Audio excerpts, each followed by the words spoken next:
کو عبد المطلب نے جناب عبداللہ سے کہا یہ خواب یہ ہے کہ دشمن آپ کی پیشانی میں جو نور رسالت ہے اس کو محسوس کر کے اس نور رسالت کو دنیا میں آنے سے پہلے ختم کرنا چاہتے ہیں، لہٰذا آپ کے قتل کے درپے ہے، لہٰذا آپ کی اپنی جان کی حفاظت کیجیے۔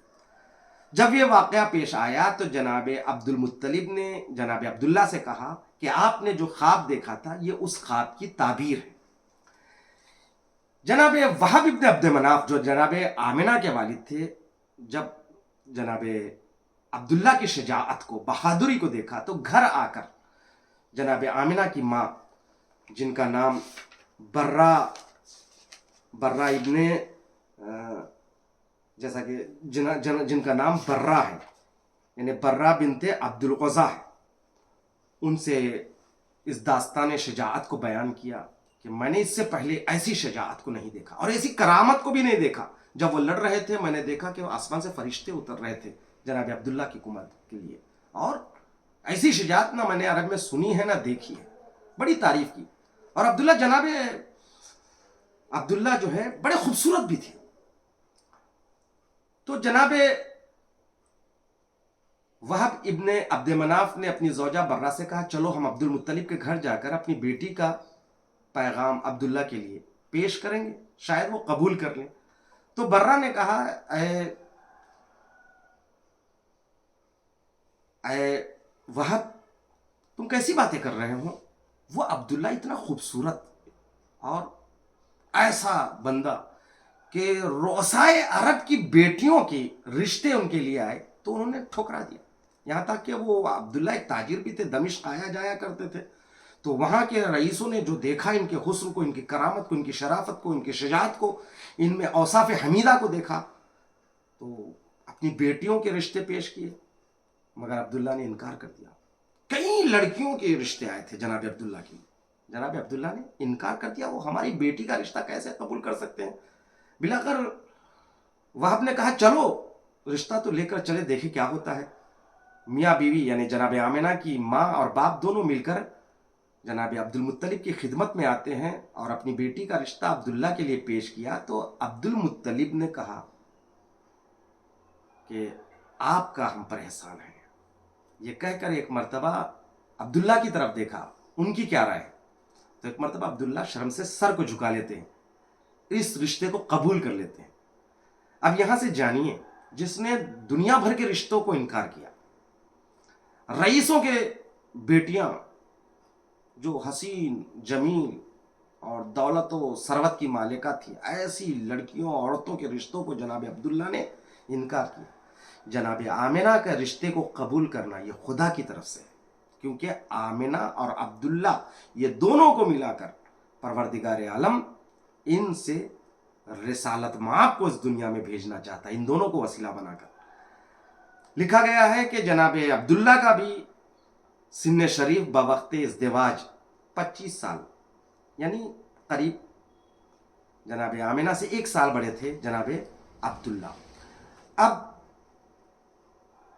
جب یہ رشتہ منظور ہو گیا تو جناب عبد المطلب اپنے بیٹے عبداللہ کو لے کر اور اپنے دیگر اولاد کو لے کر، اپنے قبیلے کو لے کر جناب وہب ابن عبد مناف کے گھر آتے ہیں، اور وہاں پر جو خطبہ پڑھا گیا، جو نکاح کا خطبہ پڑھا، ان کا نام ہے عقیل ابن، جن کا نام تاریخ میں لکھا ہے عقیل ابن ابی وقاص۔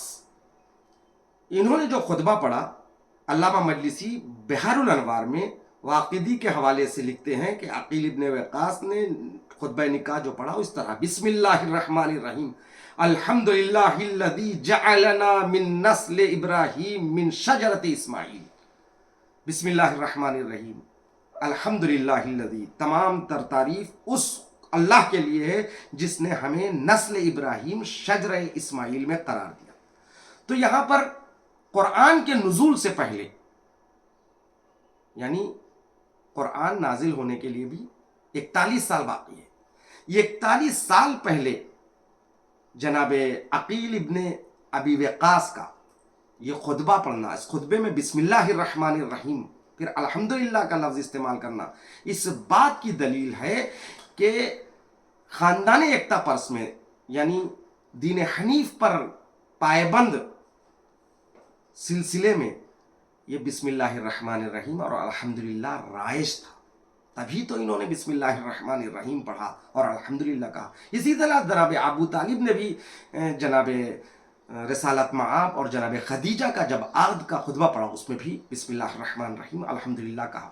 یعنی نزول قرآن سے پہلے بھی بسم اللہ اور الحمدللہ خاندان ایکتا پرست میں رائج تھا۔ اس کے بعد انہوں نے خطبہ پڑھا الہا واحدا لا شریک لہ لا نظیر لہ، پھر وہب کی طرف رخ کر کے اجازت چاہی، کہا کہ آپ کی بیٹی کا عقد میں ہمارے رئیس قبیلہ جناب عبد المطلب کے بیٹے عبداللہ سے یہ نکاح پڑھوں، تو جناب وہب نے اجازت دی، اور مہر جو قرار دیا گیا ہے وہ 4000 چاندی کے درہم 500 سونے کے مثقال، یہ حق کے مہر عقد آمنہ و عبداللہ قرار پایا۔ خطبہ پڑھا گیا اور اس کے بعد عقد نکاح ہوا۔ اس کے بعد جو ہے نا جناب وہب نے دسترخوان بچھایا، انواع و اقسام کی غذائیں دسترخوان پر سجائی، اور عبد المطلب نے عبد وہب نے درہم و دینار مشک کو عبداللہ پر نچھاور کیا۔ پھر اس کے بعد حجلہ عروسی میں جناب عبداللہ جاتے ہیں۔ رات گزرنے کے بعد، عقد کی رات گزری، جناب عبد المطلب نے اب جو عبداللہ کو دیکھا تو کیا محسوس کیا؟ عبداللہ کی پیشانی پر جو نور جہاں سے ساطع ہوتا تھا وہاں صرف سفید نشان ہے، وہ نور نہیں ہے۔ عبد المطلب گھبرا گئے، یہ کیا ہوا؟ 25 سال سے مسلسل یہ نور میں عبداللہ کی پیشانی پہ دیکھتا تھا، وہ اب نہیں ہے۔ فوراً وہ گھر میں گئے، جناب آمنہ کو دیکھا، اب وہ نور جناب آمنہ کی پیشانی سے ساطع تھا۔ اس کا مطلب یہ ہے کہ نور رسالت صلب عبداللہ سے رحم آمنہ میں منتقل ہو چکا ہے، اور جیسے ہی یہ نور رسالت رحم بہار الانوار کی حدیث ہے، بہار الانوار میں علامہ مجلسی روایات جو نقل کرتے ہیں اس میں فرماتے ہیں جب نور رسالت رحم آمنہ میں منتقل ہوا، خواب میں جناب آمنہ نے فرشتوں کو دیکھا، انبیاء کو دیکھا، وہ آتے تھے، مبارکبادی پیش کرتے تھے، یہ کہہ کر کوئی کہتا تھا مبارک ہو آپ سید الانبیاء کی ماں بننے والی ہے، کسی نے کہا مبارک ہو آپ مقام محمود کے نور کی ماں بننے والی ہے۔ جناب ادریس پیغمبر، جناب خضر پیغمبر، جناب نوح پیغمبر، مختلف پیغمبروں کے نام روایتوں میں موجود ہے، اسی طرح انبیاء بھی۔ یہ جناب آمنہ بی بی کے لیے کتنی فضیلت کی بات ہے، خواب میں انہوں نے ملائکہ کو دیکھتی تھی، انبیاء ما سبق کو دیکھتی تھی، دیکھتی ہی نہیں تھی، وہ ان کی خدمت میں آ کر مبارکبادی پیش کرتے تھے کہ آپ نور رسالت کی ماں بننے والی ہے۔ یہ جناب آمنہ کی فضیلت کے لیے کیا کم ہے، اس سے آپ اندازہ لگا سکتے ہیں کہ وہ بی بی اپنے زمانے کی عورتوں کی سردار تھی، اس لیے کہ اللہ تعالیٰ نے آپ کے بطن مبارک کو نور رسالت کے لیے، آخری پیغمبر کے لیے منتخب کیا ہے۔ جناب آمنہ، پھر اس کے بعد آپ کی وفات کب ہوتی ہے؟ جب 25 سال کے جناب عبداللہ، 23-24 سال کی جناب آمنہ، اور شادی کے 1 سال بعد یکم عام الفیل 17 ربیع الاول کو رسول اسلام کی شادی ہوتی ہے، رسول اسلام کی ولادت ہوتی ہے۔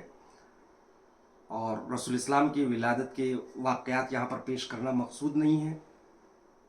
رسول اسلام جب پیدا ہوئے تو ایک نور کو ساطع دیکھا جناب آمنہ نے، اور اس کے بعد جو کرامات جناب آمنہ نے اس نور رسالت کو دنیا میں آتے وقت دیکھا، ان کرامات کا ذکر روایات میں موجود ہے۔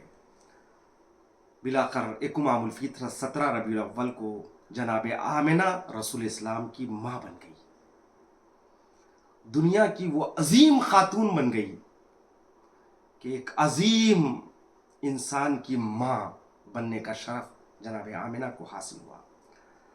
اور اس کے بعد جناب آمنہ، وہاں کا دستور ہے عرب کا کہ داعیہ یعنی دودھ پلانے کے لیے عورتوں کا انتخاب ہوتا ہے، تو جناب حلیمہ سعدیہ کا انتخاب ہوا. یہ بھی ایک طویل داستان ہے. جناب حلیمہ سعدیہ حدیبیہ کی رہنے والی تھی، بادیہ نشین یعنی مکے سے باہر کی رہنے والی. وہ آتی ہیں خشک سالی کی وجہ سے، پھر عبد المطلب کے گھر آتی ہے. عبد المطلب خاندان پوچھتے ہیں. خاندان کی شرافت کو دیکھ کر جناب رسول اسلام کی رضایت کے لیے یعنی شیر دہی کے لیے اس عورت کا انتخاب کرتے ہیں.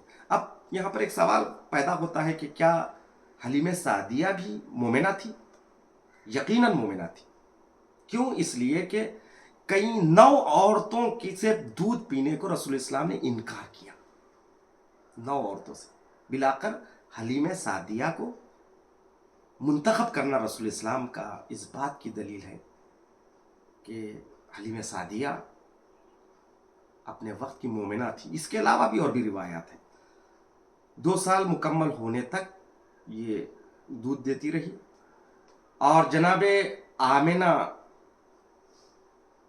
جس وقت رسول اسلام پیدا ہوئے اس کے چند مہینے بعد یا چند دن بعد، چونکہ عبداللہ تاجر تھے، وہ تجارت کے سلسلے میں دمشق جاتے ہیں. دمشق کے واپسی میں اپنے ننیال میں یعنی ننیال میں آپ کا خاندان جو تھا بنو نجار، وہاں پر بیمار پڑ جاتے ہیں، وہیں پر رک جاتے ہیں اور وہیں پر ان کا انتقال ہوتا ہے. یعنی رسول اسلام کی ولادت سے پہلے انتقال ہوا ہے. اس طرح اہل سنت کی کتابوں میں موجود ہے، مگر جو صحیح روایتیں ہیں جس وقت جناب رسالت مآب 7 مہینے کے تھے، یہ اس وقت کا واقعہ ہے. عبداللہ کا انتقال دمشق سے واپسی میں بنو نجار میں، یعنی اس مقام کو کہتے ہیں دار النابغہ، وہاں پر آپ دفن ہوتے ہیں. بعض کا کہا ہے 28 مہینے، یعنی تقریباً 2 سال کچھ مہینے، 2 سال 4 مہینے کہ رسول اسلام تھے، اس وقت کا واقعہ ہے. بہرحال رسول کی ولادت کے 7 مہینے بعد یا 2 سال کے بعد رسول اسلام کی والد کے عبداللہ کی وفات ہوتی ہے. وہ دار النابغہ جو مدینی ہے ان کا ایک محلہ ہے، وہاں پر دفن ہوتے ہیں. بعد میں کھدائی کے وقت تر و تازہ ان کی لاش نکلتی ہے کئی سالوں بعد، کئی 100 سال بعد. تو پھر آپ کو دوبارہ دفن کیا جاتا ہے مدینہ منورہ. رسول اسلام کا جو یعنی مسجد نبوی وہیں پر کہیں دفن ہے، مگر خدا لعنت کرے اس خبیث خاندان پر ابن سعود کے، اس نے قبر کے نشان کو مٹا دیا. تو بہرحال یہ جناب وفات عبداللہ کی خبر جب آمنہ کو ملتی ہے تو ایک طویل مرثیہ پڑھا، رویا، گریہ کیا، کیونکہ جناب رسالت مآب بہت چھوٹے تھے، اس لیے رسول اسلام کو در یتیم کہتے ہیں. پھر اس کے بعد یہاں تک کہ 6 سال کے تھے رسالت مآب، تو اس وقت آمنہ بنت وہب ام ایمن جناب عبداللہ کی جو کنیز تھی، اس کنیز کے ہمراہ مدینے آتی ہے جناب آمنہ بنت وہب. مدینے آنے کی وجہ یہ کہ جناب عبداللہ کے جو ننیال ہے، یعنی رسول اسلام کے والد کی ننیال، ان کے رشتہ داروں سے ملاقات کے لیے اور ساتھ ہی ساتھ جناب عبداللہ کے قبر مطہر کی زیارت کے لیے جب 7 سال کے رسول خدا کو لے کر محمد مصطفیٰ صلی اللہ علیہ وسلم اور ساتھ میں ام ایمن کو لے کر جب وہ مدینے آتی ہے تو مدینے میں بیمار پڑ جاتی ہے، اور وہیں سے جب آتی ہے تو ایک مقام ہے مقام ابوا، جو مکہ اور مدینے کے درمیان میں ہے، مدینے سے قریب ہے. ابوا وہ مقام ہے جہاں 7ویں امام کاظم علیہ السلام کی بھی ولادت وہیں پر ہوتی ہے. اور یہاں تک کہ کہا جاتا ہے کہ یہی وہ مقام ہے جہاں پر کچھ آیتیں نازل ہوئی رسول اسلام پر. اور یہ بھی ہے کہ ابو سفیان نے جو فتح مکہ کے وقت یہیں پر آ کر اس نے رسول سے مل کر اپنے اسلام کا ظاہری طور پر اعلان کیا ہے. اور اس کے علاوہ بھی ایک غزوہ بھی مشہور ہے، غزوہ ابوا. تو بہرحال ابوا جو مکہ اور مدینے کے درمیان، مدینے سے قریب ایک روستہ یعنی ایک گاؤں ہے، وہاں پر جناب آمنہ بنت وہب وہاں پر بیمار پڑتی ہے. 7 سال کے رسول اسلام تھے، وہیں انتقال کرتی ہے اور وہیں پر ان کا قبر مطہر ہے. بعض روایتیں ملتی ہیں کہ نہیں، وہ ان کو دفن کیا گیا ہے جنتُ المعلا جو مکے میں ہے، لیکن وہ ضعیف روایت ہے. لیکن شیعہ علماء کا اکثریت کا کہنا یہ ہے کہ آپ کی قبر مطہر جو ہے وہ ابوا میں ہے. اور رسول اسلام جب جنگ کے لیے آئے تھے تو حتیٰ صلح حدیبیہ کے موقع پر بھی وہاں پر گئے تھے، اپنی ماں کی قبر پر انہوں نے آنسو بہایا، اس قدر آنسو بہایا کہ ساتھ میں جتنے اصحاب تھے سب رسول کو روتے ہوئے دیکھ کر وہ بھی آنسو بہانے لگے کہ رسول اسلام اپنی ماں کی قبر کی زیارت کے لیے جاتے تھے اور ان کی یاد کر کے روتے تھے. تو اس طرح جناب آمنہ بنت وہب کی جو تاریخ وفات ہے، یعنی تاریخ یعقوبی کے مطابق 30 سال کی تھی. مورخین نے لکھا ہے کہ 30 سال کی آپ تھی. یعنی یہ ہے جناب آمنہ بنت وہب کی مختصر سوانح حیات. والسلام ورحمۃ اللہ.